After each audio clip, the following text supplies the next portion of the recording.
Salut, c'est Antoine, je suis à Cameron Island en Malaisie et aujourd'hui je réponds à une question que vous m'avez posée. Je suis à la recherche des plantations de thé, mon but c'est de randonner un peu là-bas, j'espère juste qu'il va pas pleuvoir. I'm looking for tea plantations. From here, 5 kilometers. Ah, 5 kilometers? Yeah. Thank you very much.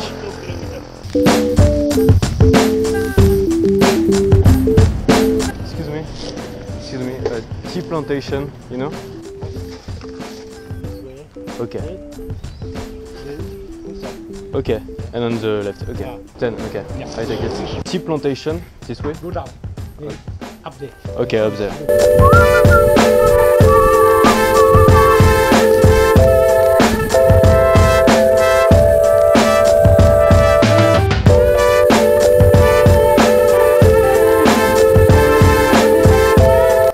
Bon, petit rappel scientifique, je suis dans un nuage actuellement. Un nuage, c'est de l'eau et l'eau, ça mouille. Donc je vais quand même essayer de faire mon vlog, de répondre à cette question, sortir mon appareil. Mon but, c'est de réunir deux choses, une belle vue et pas de pluie. Quand j'aurai ces deux ingrédients, je vais répondre à cette question.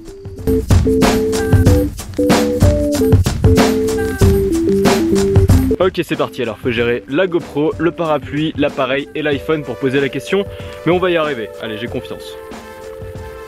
Alors là je vois rien par contre, voilà. Je réponds à une question de Benjamin. Salut Benjamin. Salut Antoine, je suis toujours admiratif de la façon dont tu as réussi gna gna, merci beaucoup, moi aussi je m'aime. Cependant j'ai une question qui me démange chaque fois. Tu vois, je suis encore un lycéen, courage, c'est bientôt fini. Pour 6 mois encore et je m'inspire beaucoup de ce que tu es, car c'est la solution.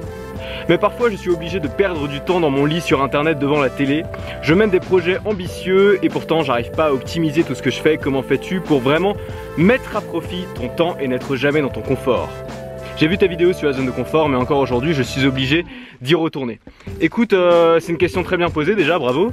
Merci pour les compliments. Et oui, c'est une bonne question et il n'y a pas de réponse miracle en fait. C'est un problème qui touche beaucoup de gens, c'est un problème qui me touche moi. Et je pense que c'est un problème qui touche particulièrement les jeunes, donc peut-être que les plus âgés comprendront un peu moins. C'est un problème de déficit de l'attention à mon avis. Alors moi j'adore lire, vraiment, c'est un truc qui me fait me sentir bien, c'est un truc qui me fait apprendre des choses, j'adore ça. Mais je n'arrive pas à lire par exemple quand j'ai un ordinateur avec internet dans la même pièce. Parce que la tentation d'aller sur internet, la tentation de voir des micro-vidéos, de voir du divertissement, de voir des notifications, tout ça, ça nous empêche de faire ce qui est vraiment important. Je vais te donner mes stratégies que moi j'essaye d'appliquer pour justement dépasser ce problème de procrastination, parce qu'on parle bien ici de procrastination.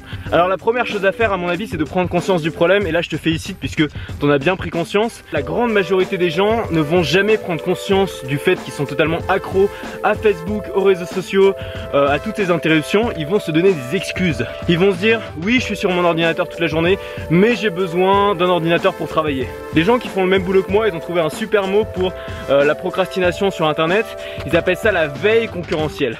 En fait c'est juste glander sur Facebook hein. Mais l'idée, il y a des études qui montrent ça, c'est que les notifications par exemple sur Facebook, sur Instagram, sur tous les réseaux que vous avez, ces notifications délivrent de la dopamine. Et donc on va avoir tendance à revenir toute la journée voir ces notifications, et c'est pour ça qu'on est si accro aux réseaux sociaux. C'est pour ça qu'on a tous envie de partager notre vie sur Instagram, sur Snapchat, sur tout ça.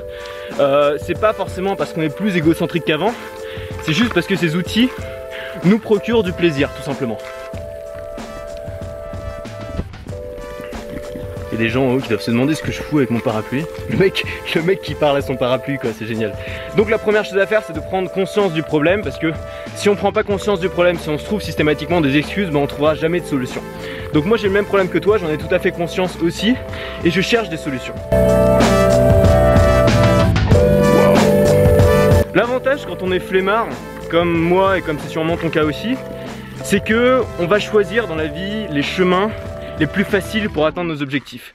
Et ça en fait c'est plutôt un avantage. C'est-à-dire que les gens qui travaillent dur, les gens qui sont pas flemmards, ils vont travailler dur, ils vont faire de longues études, ils vont faire tout ce qu'on leur demande de faire sans jamais vraiment se poser la question comment je pourrais être plus efficace. Alors que nous les flemmards, nous l'heureuse communauté des flemmards, on va sans arrêt se poser des questions, on va sans arrêt se dire ok, comment je pourrais atteindre ce résultat en fournissant moins d'efforts. Moi pour avoir mon bac, j'ai commencé vraiment à le réviser une semaine avant, et je me suis dit ok, comment je pourrais avoir, mon objectif c'était d'avoir mon bac si possible avec mention, en fournissant le moins d'efforts possible. Je me suis dit comment je peux faire ça. Par exemple en philo, j'ai étudié un peu, au lieu de faire comme tout le monde, de réviser tous mes cours sans réfléchir, j'ai étudié un peu le programme, j'ai étudié un peu comment ça se passait. Et j'ai vu qu'en philo, on pouvait prendre soit la disserte, soit l'étude de document. Et j'ai vu que si on prenait l'étude de document, on n'avait pas besoin de connaître le cours, il suffisait de connaître le document et on n'était pas noté sur nos connaissances du cours et des autres philosophes. Du coup, j'ai absolument rien révisé en philo à part les stratégies pour faire une bonne étude de document. Je suis arrivé, j'ai fait mon étude de document et j'ai eu 17 sur 20.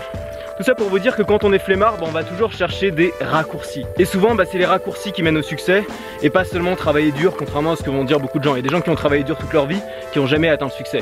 Les gens qui atteignent le succès, c'est des gens qui sont souvent malins. Donc voilà, première chose à voir, ce n'est pas forcément un inconvénient d'être flemmard, ça peut vite se transformer en avantage. Et parmi les gens qui ont réussi dans la vie ou les grands entrepreneurs, c'est souvent des gens qui n'ont pas fait d'études ou qui ont arrêté leurs études au milieu ou qui ont cherché des raccourcis parce que c'était des gros flemmards tout simplement. Après, il y a un moment où il faut quand même bosser. Il y a un moment quand on veut atteindre ses rêves, quand on s'est fixé des actions, des objectifs précis, il faut les faire. Et ça, à mon avis, la première chose à changer, c'est son environnement. Il faut trouver l'environnement dans lequel on est le plus productif et il faut trouver les tâches qui ont le plus de valeur et que nous on sait faire le mieux. Le bon environnement, ça peut être une chambre d'hôtel. Le bon environnement, ça peut être marcher sur la plage. Moi je sais que mes meilleures idées de contenu, je les ai quand je marche sur la plage face à l'océan. Ça peut être dans un espace de coworking ou dans une bibliothèque où il y a du silence et où tout le monde travaille. Il faut que vous arriviez à trouver l'endroit où vous travaillez mieux. Ça peut être tout simplement chez vous. Et si vous arrivez à identifier ce qui apporte le plus de valeur dans votre business et ce qui pour vous est facile à faire parce que c'est récréatif, parce que vous prenez du plaisir à le faire, et ça va être plus facile. Par exemple, moi je travaille pas beaucoup finalement, mes montages vidéo ça me prend à peu près 1 heure à 3 heures par jour. Le reste du temps c'est pas du travail, c'est je me filme, je dis des trucs qui me passent par la tête, mais je considère pas ça comme du travail. Pareil, le montage c'est une activité qui pour moi est exaltante, c'est une activité que j'adore, c'est une activité créative, je m'amuse quand je fais mon montage et je le considère pas comme du travail. Donc j'ai réussi à éliminer quasiment tout ce que je considérais vraiment comme du travail dans mon business et à conserver uniquement les tâches qui apportent de la valeur à mon business, que je sais faire et que moi je ne considère pas comme du travail. Comme ça tout devient beaucoup plus facile. Si vous avez un travail à faire qui demande vraiment de la concentration et que vous n'avez pas besoin d'internet, vous vous mettez dans un endroit où vous n'avez pas internet ou alors vous n'avez pas d'ordinateur. Vous faites en sorte de supprimer toutes ces distractions pour être plus efficace dans votre travail. Bon, je balance tous mes conseils comme ça d'un coup, prenez ce qui vous convient le mieux. Une autre stratégie c'est de concentrer toutes vos tâches et de les faire toutes le même jour. De vous faire la journée corvée, vous allez faire tout ce que vous n'avez pas envie de faire le reste de la semaine. Comme ça va vous libérer l'esprit pour le reste de la semaine. Bon, je vais faire une petite pause parce qu'il se met vraiment à pleuvoir. Je finirai cette vidéo plus tard.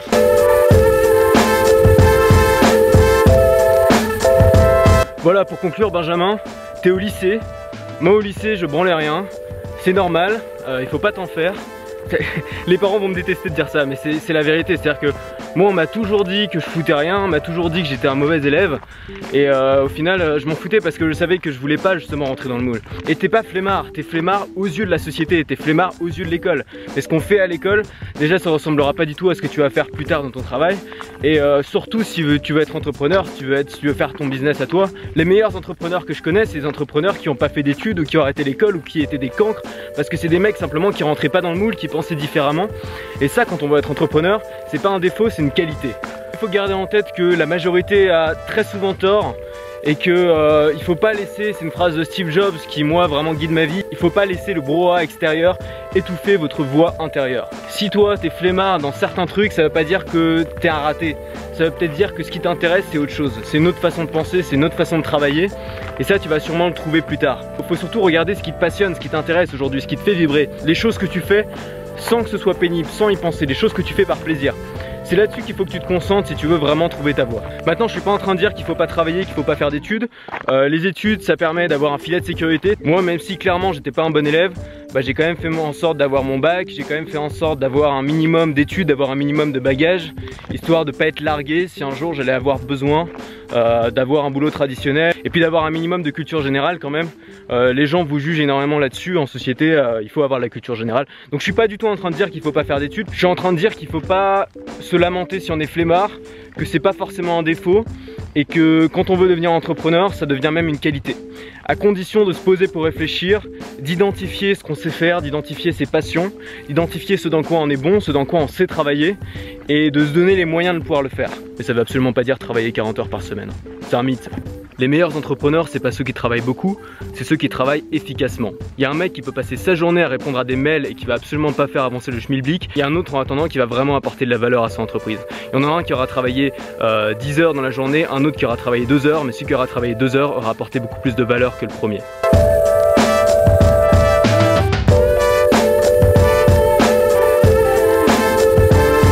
Qu'est-ce que c'est que ce truc? Oh, une chèvre! J'adore les chèvres.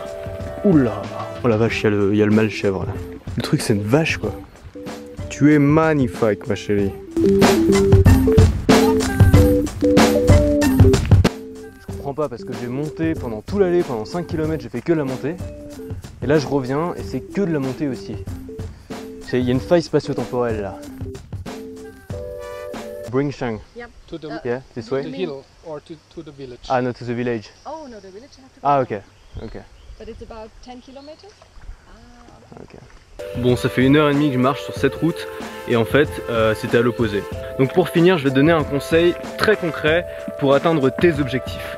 En fait, au lieu de se fixer des objectifs ou des résolutions à long terme qu'on ne tiendra pas, l'idée c'est de se fixer des micro-objectifs tous les jours, se fixer une habitude parce que c'est beaucoup plus facile de faire la même chose tous les jours que de se fixer un objectif vague à long terme.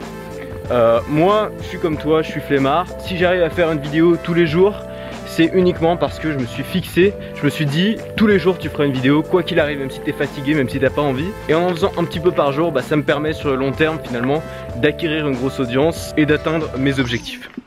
Donc tu te fixes une règle que tu vas faire tous les jours sans exception. Un petit truc, c'est plus facile de faire une petite chose chaque jour que de faire un gros truc sur le long terme. Donc tu te fixes une petite règle, un truc à faire tous les jours pour atteindre ton objectif à long terme.